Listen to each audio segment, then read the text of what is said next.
Olá, sejam todos muito bem-vindos e bem-vindas a mais uma edição do IGest Move, direto aqui da Febrabantec. Esse evento que cresce a cada vez mais ao ano, né? Se a gente for ver, estamos no 3º dia e circularam por aqui mais de 50 mil pessoas já. Demais. Bom, para quem não me conhece, eu sou a Paula Costa Curta, atuo na área comercial da ClearSale desde 2021 e no segmento de meios de pagamento há mais de 15 anos. Aqui hoje, um lembrete importante que eu queria dividir com todos vocês todos os conteúdos que nós trazemos aqui, eles são divulgados no nosso podcast da Clearcast, chama-se Clearcast. Então vocês fiquem ligados, porque todos os conteúdos que vocês não tiveram acesso e oportunidades a ouvir, vocês podem acessar através das nossas redes sociais, tá bom?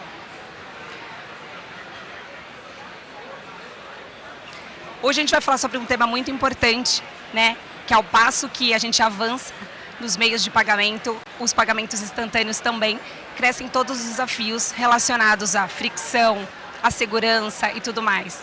E para a gente falar um pouquinho sobre esse tema, eu trouxe especialistas aqui de mercado para falar comigo. E eu gostaria de dar as boas-vindas à Lori Grandin, ela que é Head de Prevenção à Fraude Latam da Samap, e o Anderson Brito, que é o Head de Produtos da Recarga Pay. Sejam bem-vindos. Fiquem à vontade para se apresentar. Obrigada.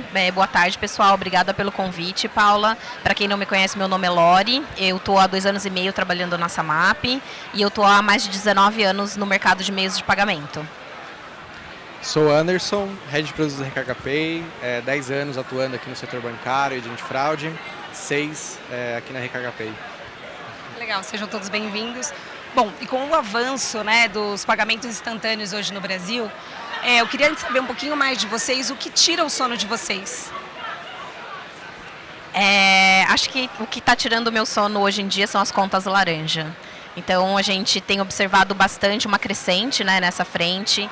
Muita gente jovem aí do Brasil que está conseguindo ver os benefícios de abrir uma conta e de emprestar essa conta, ou de vender essa conta, ou de usar a própria conta para cometer crimes, para fazer fraudes e golpes. Então, isso, de fato, tira a minha noite de sono ali, porque não é uma ação simples ou 2 ações que vai conseguir resolver essa questão das contas laranja. Então, no meu ver, um dos principais pontos aqui é a conta laranja. Eu concordo. Acho que a conta laranja, dentre outros problemas, é um dos que mais tira o nosso sono, né, do mundo de antifraude.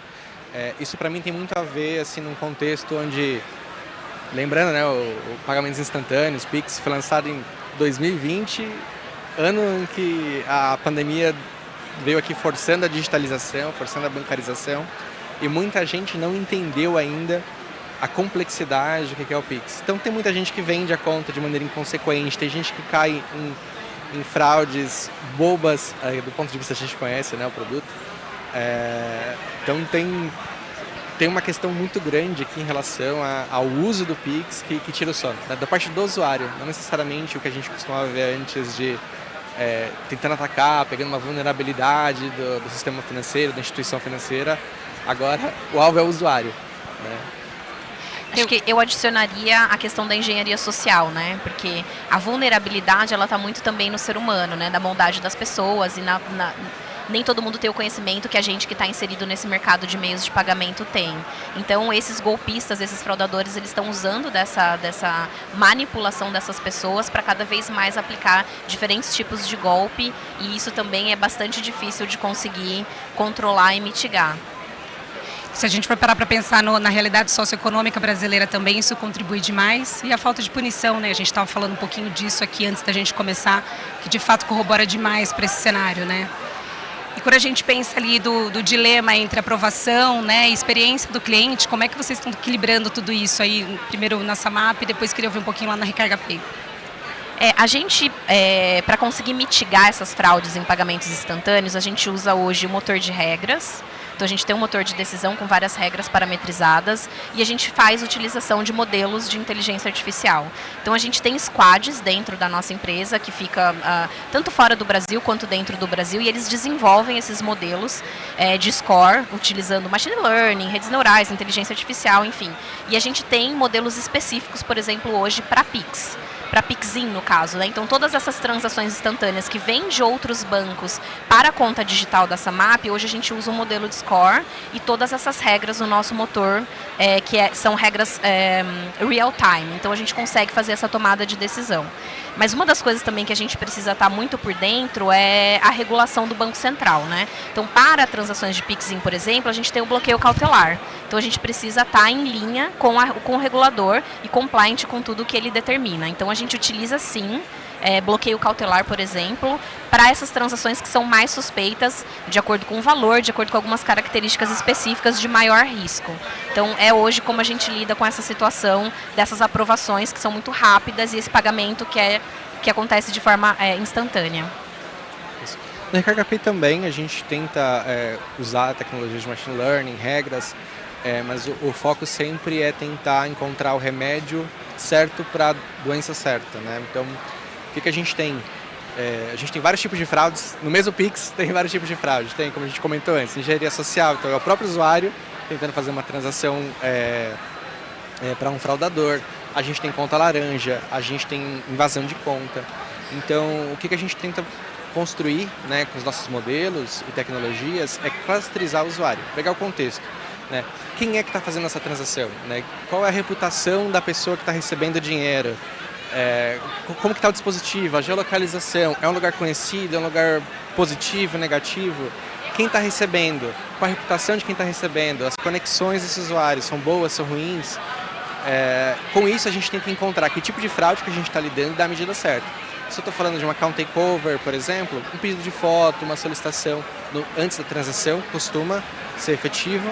Se a gente está falando de uma engenharia social, às vezes um alerta, antes da efetivação do Pix, você tem certeza, garante que você não está caindo num golpe. Às vezes é muito mais efetivo do que eu tentar atacar todas as minhas armas, atacar todas as minhas ferramentas no mesmo problema. Né? São problemas diferentes, a gente tenta lidar com ferramentas diferentes. Aí vem a clusterização, que sim, um mar de informações que a gente tem, como a gente consegue utilizar de machine learning, de inteligência de regras, analytics, para tentar moldar melhor quais são esses clusters e que ferramentas e remédios são adequados para cada situação. Com certeza. Bom, agora para a Lori. Lori, a Samap está diretamente ligada, conectada a alguns empreendedores, né? Eu queria saber um pouquinho, eles têm baixa familiaridade, de repente, nesse mundo digital. E eu queria saber como vocês têm trabalhado essa educação desse público, né? Para orientá-lo, o melhor canal, de que forma que ele pode se prevenir, como que vocês atuam? Legal, a gente usa muita comunicação por e-mail, WhatsApp e Instagram. Eu acho que Instagram é um dos canais que tem maior alcance com relação aos nossos estabelecimentos. Então a gente faz algumas campanhas de conscientização, então de dicas, de como não cair em golpe, de quais são as ações que você deve fazer, o que você não deve fazer. Mas é um trabalho de formiguinha, né? É um trabalho super importante, mas de novo, é um trabalho que não é só a gente sozinho que vai conseguir mudar a realidade de um país do tamanho do Brasil continental. Mas a gente conta também muito com o apoio de várias associações. Então, a própria Febraban, a própria Abex, elas têm várias campanhas de conscientização e a gente conta também com essas campanhas para nos ajudar aí nesse trabalho super importante de educação dos nossos estabelecimentos, portadores de cartão, dono de conta e assim por diante. A Recarga Pay também conta com algum trabalho relacionado à educação do cliente final? Sim, a gente também faz campanhas de comunicação, a nossa base de clientes, reforçar o que é o comportamento positivo, o que ele deve tomar cuidado, né? Os nossos canais, isso é importante, né? Uma das principais comunicações e mais efetivas comunicações que o time de fraude pode fazer é falar onde o cliente pode reclamar, né? Então, aqui é a minha central de atendimento, esse é o e-mail de ajuda, essa é a minha rede social, porque geralmente o usuário que cai em golpes de falsa ajuda, falsa time de assistência, são as pessoas que estão com problemas, que estão vulneráveis ali a buscar uma ajuda. Então, a gente também faz esse caminho, toda a comunicação que fraude faz, em todos os momentos leva esses canais de comunicação, mas também, como foi comentado aqui, é um trabalho não somente da Recarga Pay ou da Samap, é um trabalho de mercado. O mercado precisa ensinar para o cliente como o Pix funciona, quais são os riscos, o que ele pode, o que ele não pode fazer. Né? Então, os esforços são em conjunto. A gente tem visto também até as redes, por exemplo, canais, jornais, trazendo muito essa educação também, né? Então, época de Black Friday, eles começam a falar muito quais são os canais, para que os consumidores fiquem atentos a tipos de promoções. Então, acho que cada vez mais a sociedade como um todo está entendendo que é uma briga de todos, né? Muito bom. Bom, com pagamentos acontecendo em milissegundos, como vocês conseguem ajustar suas estratégias e riscos em tempo real? Há um espaço para personalizar regras por perfil de usuário, tipo de transação específico. Queria saber um pouquinho do Anderson, a gente já falou, mas explorar um pouquinho mais essa parte. Legal. Assim, o tempo de decisão do Pix é muito rápido, né? A gente não pode deixar que esse seja o momento que a gente decidir se aprovar ou não. Então, o que a gente costuma tentar fazer? Como eu comentei antes, clusterização. Qual é o contexto desse cliente? Ele acabou de fazer login, como ele fez o login, como ele fez o input das informações do Pix.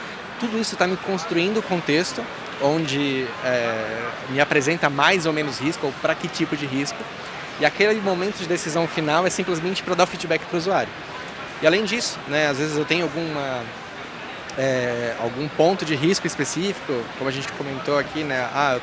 Acredito que seja um account takeover, ou seja um laranja, a gente costuma dar ferramentas para que o usuário faça a autenticação.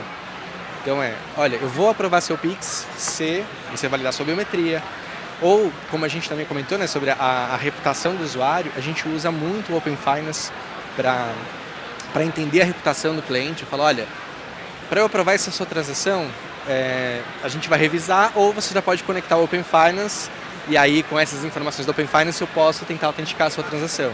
Então além de construir o contexto para decidir que tipo de problema que eu tenho, eu dou oportunidade do usuário resolver a transação de maneira instantânea, né? Todo mundo quer ter uma transação segura, acho que não há dúvida aqui, mas ninguém quer passar por 5 autenticações para pagar um cafezinho na padaria, né? Então a gente tenta ficar esperando meia hora uma revisão anual. Então o máximo de decisão automática possível, e quando eu precisar de alguma autenticação adicional, que o usuário seja capaz de me fornecer a informação que eu preciso. Essa é a forma que a gente costuma lidar com esse tempo escasso que o Pix nos deixa. Perfeito, e muitas pesquisas apontam também para isso, né? Que o cliente, o final, ele prefere ter um pouco mais de fricção, mas ter a transação aprovada do que ter simplesmente lá negada. Então, acho que essa possibilidade de uma fricção um pouco maior em casos específicos traz essa possibilidade também. Tem algum ponto que você queira trazer? Olha. Eu acho que para a Samap a gente tem o pagamento instantâneo em 3 diferentes produtos, né? A gente tem no próprio uso da maquininha, a gente tem no link de pagamento, que também é possível pagar pelo Pix, e a gente tem na nossa conta digital. Hoje a gente observa que para a maquininha e para o link de pagamento a gente tem índices de fraudes mais controlados, e para a conta digital a gente tem um índice de fraude maior. Então o nosso desafio aqui, acho que como o Anderson falou, também é essa clusterização. A gente entende muito o perfil de quem é esse fraudador que está abrindo essa conta para fazer triangulação de valores. E o perfil que a gente vê hoje, Paulo, é um perfil de uma pessoa muito jovem. Então, né, o Conta Laranja hoje ele tem entre 18 e 24 anos, então bem jovem. Em geral ele abre uma conta pessoa física e não pessoa jurídica, não é um MEI, não é um PJão, ele é um PF, e ele está triangulando esses dinheiros, usando essa conta como uma conta de passagem, usando o Pix para fazer isso. Então a gente observa também, muitas vezes, que essa pessoa que abre essa conta digital com a gente, ela não quer usar pagamentos, ou seja, usar o link de pagamento, vender um produto usando a maquininha, ela quer simplesmente ter essa conta digital para conseguir usar como uma conta de passagem. Só que a gente tem todos esses dados, e quando a gente triangula todos esses dados e coloca o perfil de quem é que está fazendo essa fraude, eu consigo identificar que quem usa muito a minha maquininha e quem usa muito meu link de pagamento não é a pessoa que está recebendo um Pix fraudulento para triangular valores. Então a gente consegue ver todos esses padrões e fazer essa identificação para entender quem que a gente vai tomar uma ação mais rígida de declinar ou, enfim, de colocar para um bloqueio cautelar. No caso do bloqueio cautelar em específico, a gente também tem que tomar muito cuidado, como ele falou, a gente não quer barrar essa transação, a gente poderia barrar por até 72 horas. E ninguém quer ficar esperando 72 horas para ter um Pix aprovado. Então, obviamente, uma transação de R$100, R$200, não sei, R$800, a gente não vai colocar para ser revisada manualmente, para demorar até 1 dia, 2 dias e assim por diante. Então, a gente tem toda uma estratégia por detrás de combinações de variáveis para identificar qual o perfil mais acurado para ir para algo mais que demore mais tempo, como, por exemplo, um bloqueio cautelar que precisaria possivelmente de uma revisão manual. Então, dessa forma que a gente está fazendo. Tem uma pessoa do mercado que fez um seguinte comentário, que felizes éramos nós quando nós só tínhamos que prestar contas do dinheiro que saía, não do dinheiro que entrava. Então, quando a gente pensa em pagamentos instantâneos, é muito esse lugar, né? Hoje é uma análise muito 360 a todo o tempo que a gente precisa fazer para garantir ali a experiência, aprovação, defesa, né, das partes todas ali envolvidas. Bom, por fim, pensando aqui, né, na evolução dos meios de pagamento e olhando um pouco para o futuro, como é que você imagina que seria, movimentos que vocês imaginam que vocês poderiam se antecipar à prevenção como próximos passos, assim? Eu acho que a gente pode pensar a curto, médio e longo prazo. Longo prazo, eu gostaria muito de ver o poder público agindo na forma da legislação, de melhorar, da gente conseguir, de fato, colocar essas pessoas na cadeia e que essas pessoas conseguissem ficar lá, que não é a nossa realidade hoje. Ou até algum tipo de desincentivo. Então, se eu abrir uma conta como laranja e eu fui marcado na Resolução 6, por exemplo, como um laranja, quais seria o impacto disso para mim no futuro? Eu conseguiria abrir uma outra conta numa outra instituição financeira? Hoje, essas pessoas conseguem. Então, se a gente conseguir evoluir no Brasil com a legislação, mesmo que seja a longo prazo, eu acho que é algo que ajudaria a gente bastante. A curto e médio prazo, eu já tive algumas conversas com algumas bandeiras aqui que atuam no Brasil, falando que eles estão pensando em construir um tipo de consórcio, uma base de dados de transações PIX de todos os grandes players, e para a gente conseguir ter essa informação, não só da marcação de fraude da DICT ou da Resolução 6, mas o perfil transacional de todo esse volume de dados do PIX, que é gigantesco. E com isso a gente conseguiria aprimorar os modelos aí de inteligência artificial. Então essa é uma das ideias que eu ouvi, que talvez em breve, aí num curto, médio prazo, vire uma realidade. Perfeito. Anderson? Eu concordo, eu acho que isso é uma das coisas mais importantes, é como você consegue punir e estancar, né, as fraudes que estão acontecendo.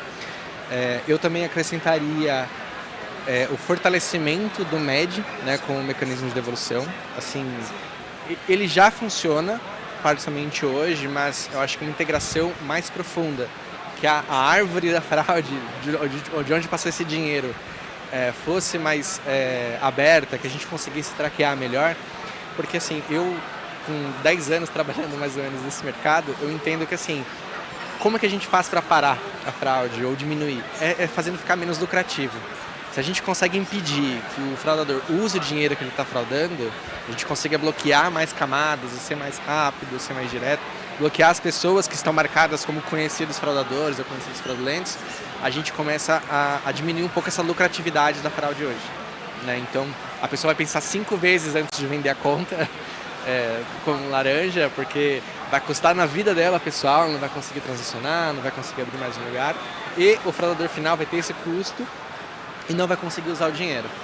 Então, eu acredito bastante nisso e eu acho que o Banco Central tem dado alguns passos nesse sentido, mas seria interessante uma construção mais coletiva sobre a gente precisa ser mais punitivo com as pessoas que estão fazendo isso, né? Acho que esse é o grande ponto, né? A falta de punição que faz com que tudo isso corra solto, né? Mas, bom, muito obrigada pela participação de vocês, foi uma conversa muito rica. Desculpem na minha voz, estou rouca. 3 dias de Febraban, um evento bastante intenso, bastante relevante, foi bastante especial estar com vocês aqui esses dias. Gostaria de agradecer a todos vocês que participaram, nos ouviram e para quem também está em casa, que vocês possam checar os demais conteúdos que foram abordados aqui nesses 3 dias, através das nossas redes sociais e do Clearcast, é o podcast da ClearSale. Então fiquem ligados, muito obrigado e até a próxima.